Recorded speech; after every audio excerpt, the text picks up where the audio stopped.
नमस्कार सभी साथियों को, स्वागत है आपका हमारे YouTube चैनल पे। आज अपने चर्चा करने जा रहे हैं रेलवे बैच 2024 के टेस्ट की।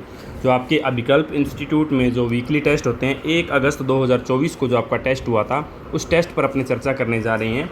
1 अगस्त 2024 वार गुरुवार जो आपको शुक्रवार का लिया गया था टेस्ट, उस टेस्ट पे अपने आज चर्चा करने जा रहे हैं। रेलवे बैच 2024 का ये टेस्ट है।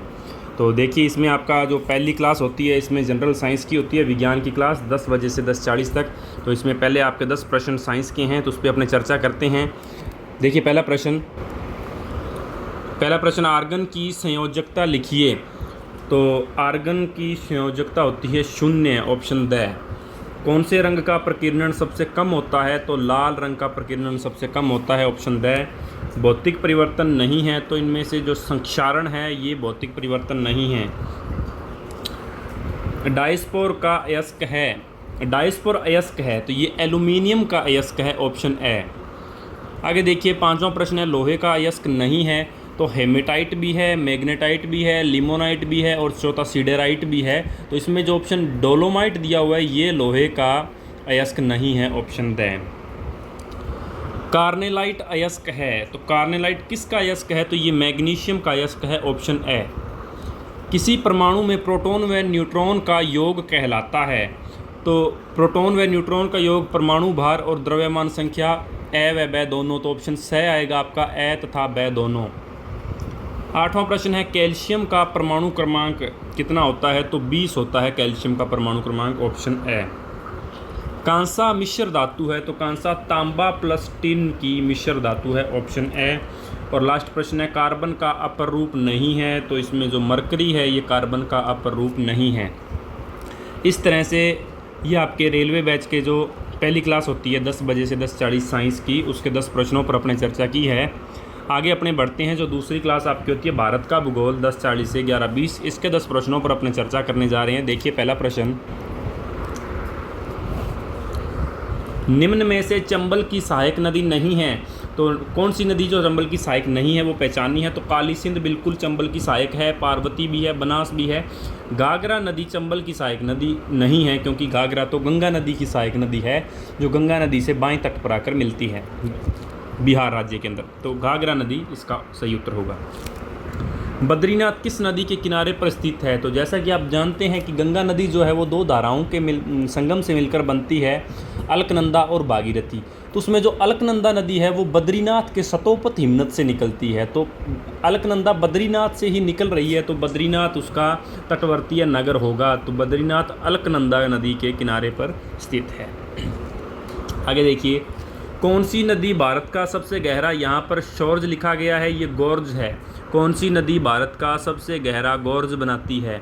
तो मैंने आपको बताया था कि सिंधु नदी भारत में लद्दाख से प्रवेश करती है और लद्दाख के अंदर जो लद्दाख श्रेणी है, लद्दाख श्रेणी को काटकर बुंजी नामक स्थान पर भारत का सबसे गहरा गोर्ज बनाती है, जो 5181 मीटर गहरा है। ये गोर्ज 5181 मीटर गहरा, और बनाती कहाँ पर है? तो लद्दाख के अंदर, लद्दाख श्रेणी को काटकर बुंजी नामक स्थान पर। तो इसका सही उत्तर होगा ऑप्शन ए, सिंधु। उड़ी परियोजना किस नदी पर स्थित है? तो उड़ी परियोजना झेलम नदी के पर है। झेलम नदी जो कि श्रीनगर से, जम्मू कश्मीर से निकलती है, जम्मू कश्मीर की शेषनाग झील से, तो उस पर जम्मू कश्मीर में उड़ी परियोजना इस नदी पर स्थित है। लुधियाना नगर किस नदी के किनारे है? तो लुधियाना और फिरोजपुर दोनों सतलज नदी के किनारे हैं, ऑप्शन ब। लघु अंडमान तथा कार निकोबार द्वीप को कौन सा चैनल अलग करता है? तो 10 डिग्री जो चैनल है वो अंडमान और निकोबार को अलग करता है, या कह सकते हैं कि लघु अंडमान को कार निकोबार से 10 डिग्री चैनल अलग करता है। पक्षी निरीक्षकों के लिए स्वर्ग किसे माना जाता है? तो जो अंडमान द्वीप समूह हैं उनको पक्षी निरीक्षकों के लिए स्वर्ग माना जाता है, क्योंकि यहाँ पर सबसे ज़्यादा पक्षियों की प्रजातियाँ खोजी गई हैं। अभी तक लगभग 242 पक्षियों की प्रजातियों का अंकन यहाँ पर किया जा चुका है, इसलिए इसको अंडमान द्वीप को पक्षी निरीक्षकों के लिए स्वर्ग कहते हैं। डंकन पास जलमार्ग किन द्वीपों को अलग करता है? तो देखिए, डंकन पास जो है वो दक्षिणी अंडमान को लघु अंडमान से अलग करता है, ऑप्शन स आपका सही उत्तर होगा।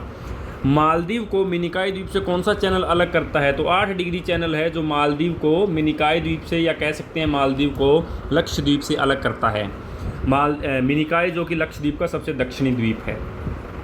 लक्षद्वीप समूह के किस द्वीप पर एकमात्र हवाई अड्डा है? तो अगाती द्वीप पर, लक्षद्वीप का अगाती द्वीप है जिस पर एकमात्र हवाई अड्डा है लक्षद्वीप का। और अगर बात करें लक्षद्वीप के पिटली द्वीप की, तो एक लक्षद्वीप का पिटली द्वीप है जहां पर लक्षद्वीप का एकमात्र पक्षी अभ्यारण्य है, पक्षी अभ्यारण्य है। तो पिटली द्वीप और अगाती द्वीप को ध्यान में रखना। ये आपके 10 प्रश्न भारत के भूगोल के हो गए। आगे बढ़ते हैं अपने मैथ के प्रश्नों पर। तो मैथ के आपके 10 प्रश्न हैं, उनके आपको मैं निशान लगवाता हूँ। देखिए पहला प्रश्न जो है, पहले प्रश्न का उत्तर होगा आपका ऑप्शन ब 4000। दूसरा प्रश्न है, दूसरे प्रश्न का उत्तर होगा ऑप्शन ए 24000। तीसरे प्रश्न का उत्तर होगा ऑप्शन ए 20%। चौथे प्रश्न का उत्तर होगा 20% ऑप्शन ब। पाँचवें प्रश्न का उत्तर होगा 121:59 ब ऑप्शन। और 26वां और मैथ का छठा प्रश्न जो है, इसका उत्तर होगा स ऑप्शन 9:5। सातवां प्रश्न है, इसका आंसर होगा 25 ऑप्शन द। आठवां जो है, इसका 18 वर्ष उत्तर होगा ऑप्शन ब। और 9वां प्रश्न जो है, इसका उत्तर होगा 81.5 ऑप्शन द। और लास्ट जो मैथ का प्रश्न है, उसका उत्तर होगा ऑप्शन ए 30। ये आपके मैथ के प्रश्न थे। आगे बढ़ते हैं अपने तर्क शक्ति यानी रीजनिंग के प्रश्नों की तरफ, जो आपकी चौथी क्लास होती है। रीजनिंग के प्रश्नों पर पहला प्रश्न देखिए। पहले प्रश्न का उत्तर होगा ऑप्शन ब, बी और सी के बीच। ये सीटिंग अरेंजमेंट का क्वेश्चन है, तो इसमें ब ऑप्शन होगा। दूसरा प्रश्न है, दूसरे प्रश्न का उत्तर होगा ब, निर्मला। तीसरा प्रश्न है, उसका उत्तर होगा द, बॉबी। चौथा प्रश्न का उत्तर होगा स 15 किलोमीटर। और पाँचवें प्रश्न का उत्तर होगा 13 मीटर ऑप्शन द। छठे प्रश्न का उत्तर होगा पश्चिम दिशा परीक्षण का प्रश्न है ये, तो पश्चिम दिशा होगी इसमें ऑप्शन से। सातवें प्रश्न का भी उत्तर होगा आपका दक्षिण पूर्व, ये भी दिशा परीक्षण का है ऑप्शन ए। और ये दर्पण का प्रश्न है, दर्पण और क्लॉक। तो ये 38वां जो आपका प्रश्न है, इसका उत्तर होगा 2:30। 39वां प्रश्न जो होगा, इसका उत्तर होगा सोमवार। और लास्ट रीजनिंग का प्रश्न है, इसका उत्तर होगा आपका ऑप्शन ब 10 मिनट। तो ये आपके रीजनिंग के 10 प्रश्न थे। आगे बढ़ते हैं अपने भारतीय राज्य व्यवस्था यानी इंडियन पॉलिटिकल की तरफ। तो इंडियन पॉलिटिकल की जो आपकी 5वीं क्लास होती है, देखिए पहला प्रश्न, भारत के किस राज्य में प्रथम महिला राज्यपाल बनी थी? तो उत्तर प्रदेश राज्य के अंदर प्रथम महिला राज्यपाल बनी थी। और दूसरा प्रश्न है, निम्न में से राज्य का वास्तविक कार्यपालिका प्रधान कौन होता है? तो वास्तविक कार्यपालिका प्रधान जो है वो मुख्यमंत्री होता है ऑप्शन ब। राज्य मंत्री परिषद सामूहिक रूप से किसके प्रति उत्तरदायी है? तो राज्य मंत्री परिषद जो है वो विधानसभा के प्रति उत्तरदायी होती है, तो ऑप्शन से। निम्न में से कौन सी शक्ति मुख्यमंत्री के पास नहीं है? तो कौन सी शक्ति नहीं है वो पहचान करनी है। तो जो इसमें ऑप्शन ए है, राज्यपाल से विधानसभा भंग करने की सिफारिश कर सकता है, बिल्कुल ये शक्ति है। मंत्रियों के बीच विभागों का बंटवारा करता है, बिल्कुल ये भी शक्ति है। मंत्रिपरिषद व राज्यपाल के बीच कड़ी के रूप में कार्य करता है, बिल्कुल ये भी सत्य है। और उच्च न्यायालय में मुख्य न्यायाधीश की नियुक्ति हेतु सिफारिश करता है, ये मुख्यमंत्री की शक्ति नहीं है, ऑप्शन द आपका सही उत्तर होगा। किसी राज्य विधानसभा के सदस्यों की न्यूनतम संख्या हो सकती है? तो राज्य विधानसभा में न्यूनतम सदस्य संख्या 60 होती है। निम्न में से कहाँ विधानसभा अस्तित्व में नहीं है? तो लक्षद्वीप में विधानसभा अस्तित्व में नहीं है। कोई विधेयक धन विधेयक है या नहीं, इसका निर्णय निम्न में से कौन करता है? तो इसका निर्णय विधानसभा अध्यक्ष करता है, जो ऑप्शन ब आपका ऑप्शन दिया हुआ है, ये सही उत्तर होगा। भारत में विधानसभा चुनाव किस आधार पर होते हैं? तो विधानसभा चुनाव जो है वो वयस्क मताधिकार के आधार पर होते हैं, यानी कि एक निश्चित आयु के बाद सभी को वोट डालने का अधिकार होता है। जो भारत में 18 वर्ष आयु रखी गई है, 18 वर्ष की आयु के सभी युवक युवतियाँ वोट डाल सकते हैं। तो वयस्क मताधिकार के आधार पर अपने विधानसभा के चुनाव होते हैं। उच्च न्यायालय का मुख्य न्यायाधीश अपना त्यागपत्र किसे सौंपता है? तो राष्ट्रपति को सौंपता है अपना त्यागपत्र, ऑप्शन ए। उच्च न्यायालय के मुख्य न्यायाधीश पद पर नियुक्त होने वाली प्रथम महिला कौन है? तो उच्च न्यायालय के मुख्य न्यायाधीश सबसे पहले अन्ना चांडी नामक महिला बनी थी, ऑप्शन ए। ये आपके 10 प्रश्न इंडियन पॉलिटिकल के हो गए। आगे बढ़ते हैं भारत की अर्थव्यवस्था इंडियन इकोनॉमिक्स के प्रश्नों की तरफ। तो देखिए, पूंजीगत प्राप्तियों से सरकार की देयता में वृद्धि होती है, बिल्कुल ये सत्य है, ऑप्शन ए। उसके बाद कोई भी ऑप्शन सही नहीं है, तो ए ऑप्शन होगा इसमें।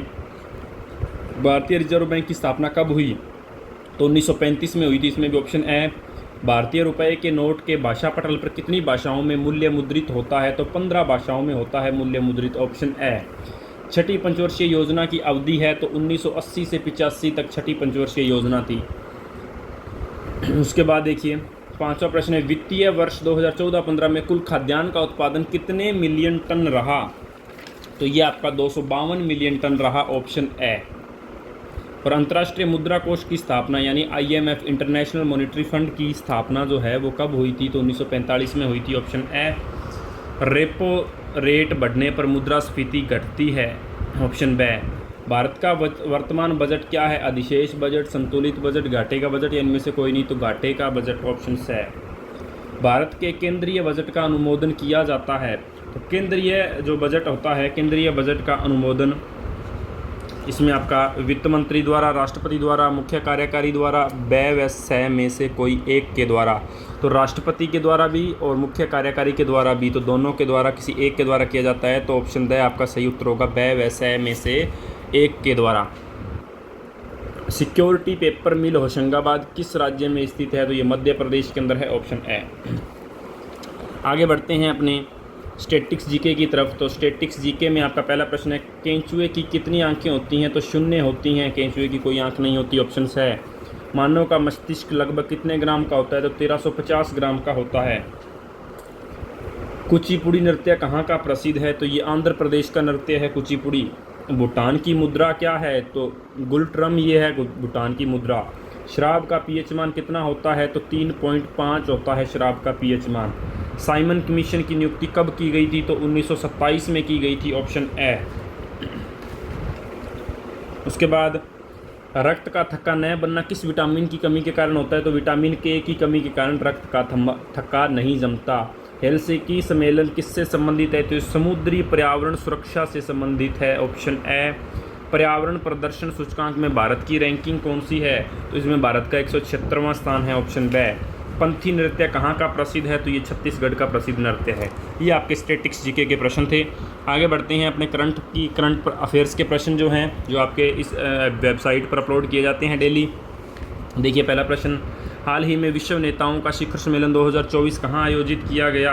तो ये लंदन में आयोजित किया गया, ऑप्शन बी। आगे बढ़िए, डेविड लैमी ब्रिटेन देश की विदेश सचिव हैं, जिन्होंने किस देश का दौरा किया है? तो इन्होंने भारत देश का दौरा किया है हाल ही में। छत्रगला टनल का निर्माण किस राज्य या केंद्र शासित प्रदेश में किया जाएगा? तो ये जम्मू कश्मीर में किया जाएगा, ऑप्शन है। हाल ही में जारी हेनले पासपोर्ट इंडेक्स 2024 में कौन शीर्ष पर रहा है? तो इसमें सिंगापुर शीर्ष पर रहा है, ऑप्शन बी। हाल ही में किस राज्य विधानसभा में एंटी पेपर लीक विधेयक पास हुआ है? तो ये बिहार के अंदर अभी हाल ही में एंटी पेपर लीक विधेयक पास हुआ है, जो लगातार प्रतियोगी परीक्षाएं के पेपर जो लीक हो रहे हैं उसके लिए यहाँ पर एक विधेयक पास किया गया है बिहार में। उसके बाद हाल ही में किस देश के वैज्ञानिकों ने जीवित त्वचा के साथ रोबोट का चेहरा विकसित किया है? तो ये जापान ने किया है, ऑप्शन द। हाल ही में किसे स्वीडिश ओपन पुरुष एकल ट्रॉफी जीती है? किसने स्वीडिश ओपन पुरुष एकल ट्रॉफी जीती है? तो ये नुनो बोर्गेस ने जीती है, ऑप्शन बी। हाल ही में 65वें अंतर्राष्ट्रीय मैथ्य ओलंपियाड में कौन सा देश शीर्ष पर रहा है? तो इसमें अमेरिका देश जो है वो शीर्ष पर रहा है, ऑप्शन ए। हाल ही में किस राज्य सरकार ने मजदूरों के लिए श्रमिक बसेरा योजना शुरू की है? तो ये गुजरात ने शुरू की है, ऑप्शन बी। हाल ही में किस राज्य सरकार ने मुस्लिम विवाह और तलाक पंजीकरण अधिनियम को निरस्त कर दिया है? तो ये जो है ये असम ने किया है, ऑप्शन है। हाल ही में कहाँ हाइब्रिड कोर्ट रूम का उद्घाटन हुआ है? तो हाल ही में ये दिल्ली के अंदर हाइब्रिड कोर्ट रूम का उद्घाटन हुआ है, ऑप्शन है। अंतर्राष्ट्रीय चंद्र दिवस कब मनाया जाता है? तो ये 20 जुलाई को मनाया जाता है। हाल ही में यूनेस्को के कौन से विश्व धरोहर स्तर की मेज़बानी नई दिल्ली कर रहा है? तो जो 46वें यूनेस्को के 46वें विश्व धरोहर स्तर की मेज़बानी नई दिल्ली कर रहा है। उसके बाद देखिए, हाल ही में एडीबी ने भारत में छत पर सौर प्रणाली के लिए कितने मिलियन डॉलर का ऋण स्वीकृत किया है? तो ये 240.5 मिलियन का जो ऋण है ये स्वीकृत किया है। हाल ही में वार्षिक कटारगामा इसाला उत्सव कहाँ आयोजित हुआ है? तो ये श्रीलंका के अंदर आयोजित हुआ है। हाल ही में अस्तिमा परियोजना किस मंत्रालय ने लॉन्च की है? तो ये शिक्षा मंत्रालय ने लॉन्च की है। विश्व अंतर्राष्ट्रीय न्याय दिवस कब मनाया जाता है? तो 17 जुलाई को मनाया जाता है। हाल ही में विदेश मंत्री, भारत के जो विदेश मंत्री एस जयशंकर ने भारत के पहले विदेशी जन औषधि केंद्र का उद्घाटन कहाँ किया है? तो ये मॉरिशस के अंदर किया है, जो अफ्रीका का एक देश है। यूरोपीय संघ के कार्यकारी आयोग के अध्यक्ष के रूप में किसे चुना गया है? तो आपका जो ऑप्शन ए है, उर्सुला वॉन डेर लेयन इन्हें चुना गया है, ऑप्शन ए।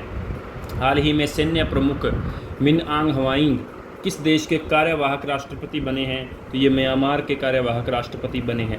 तो ये आपके करंट अफेयर्स के प्रश्न थे। इसी के साथ आपका जो रेलवे का पेपर हुआ था वो अपनों कंप्लीट कर लिया है। तो ये आपका जो 1 अगस्त 2024 गुरुवार को रेलवे बैच 2024 का जो पेपर हुआ था आपका, उसकी आप लोगों ने आंसर की पे चर्चा की है। उम्मीद है सभी को समझ में आ गई होगी। इसके अलावा आप हमारी डेली जो करंट अफेयर्स के लिए abhikalpinstitute.com ये वेबसाइट पर विजिट कर सकते हैं। यहाँ डेली करंट अफेयर्स के प्रश्न डाले जाते हैं, वो आप देख सकते हैं। और हमारे टेलीग्राम चैनल से भी जुड़ सकते हैं नई नई भर्तियों की जानकारी के लिए। और जितने भी हमारे अभिकल्प इंस्टीट्यूट में जो वीकली टेस्ट होते हैं, जैसे कि ये टेस्ट है, इसकी आंसर की आपको study with SK Verma YouTube channel पर मिल जाती है। तो आप ये भी चैनल विजिट कर सकते हैं। इसके अलावा यदि आपको कोई भी जानकारी चाहिए तो हमारे इस नंबर पर संपर्क कर सकते हैं, या हमारे कोचिंग सेंटर में आप विज़िट कर सकते हैं। हमारा एड्रेस है अभिकल्प इंस्टीट्यूट, नज़दीक भगत सिंह चौक, हनुमानगढ़ जंक्शन। तो ये अपना रेलवे का पेपर था। तो उम्मीद है आप सभी को समझ में आ गया होगा। तो मिलते हैं नेक्स्ट वीडियो के साथ, तब तक के लिए टेक केयर।